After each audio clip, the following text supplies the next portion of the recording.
Collector కూడా rice mill తిరుగుతా ఉంది. ఇవన్నీ మీ బాధ.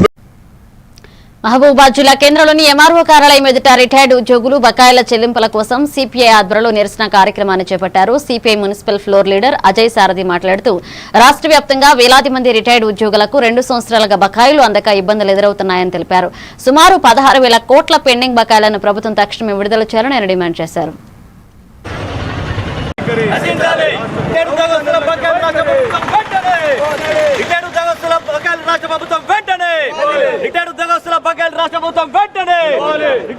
వేలాది మంది రిటైర్డ్ ఉద్యోగులకు సంబంధించినటువంటి బెనిఫిట్స్ అందకపోవడంతో పెద్ద ఎత్తున ఇబ్బంది పడుతా ఉన్నారు.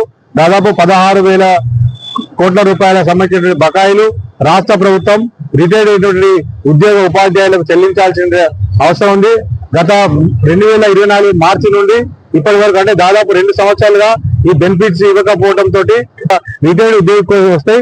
ఆ యొక్క వచ్చిన డబ్బులతోటి తన కుటుంబ అవసరాలు, ఆరోగ్యము, ఇతర సంబంధించిన శుభకార్యాలకు వాటికి వెచ్చిస్తామని చెప్పి వాళ్ళు ఎదురు చూస్తున్న వాళ్ళకు ఇవాళ ఈ డబ్బులు రాకపోవడంతో తీవ్రంగా ఇబ్బందులు పడుతున్నారు. ఒకవైపు అప్పులు చేసి వాళ్ళ యొక్క అవసరాలు తీర్చుకుంటా ఉన్నారు. కానీ ఈ యొక్క రాష్ట్ర ప్రభుత్వం ఇప్పటికే పలుమార్లు హామీలు ఇవ్వడం జరిగింది. అయినా కూడా డబ్బులు ఇంతవరకు బకాయికి సంబంధించినవి రాలేదు.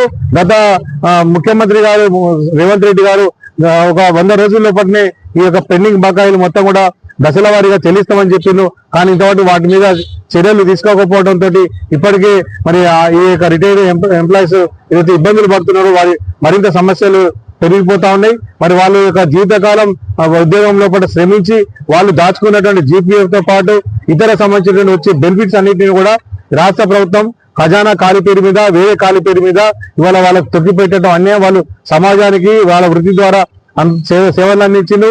వాళ్ళ యొక్క రిటైర్మెంట్ తర్వాత గౌరవంగా సమాజం వాళ్ళను ఆ రకంగా వీడుకోలు చెప్పాల్సింది పోయి ఈ రకంగా 2 సంవత్సరాలుగా బకాయిలు ఇవ్వకుండా ఇబ్బంది పెట్టడాన్ని సిపిఐ పార్టీ పక్షాన తీవ్రంగా ఖండిస్తూ మహబూబాబాద్ జిల్లా కేంద్రంలో కూడా సిపిఐ పార్టీ ఆధ్వర్యంలో కూడా నిరసన ఆందోళన కార్యక్రమం చేపట్టడం జరిగింది.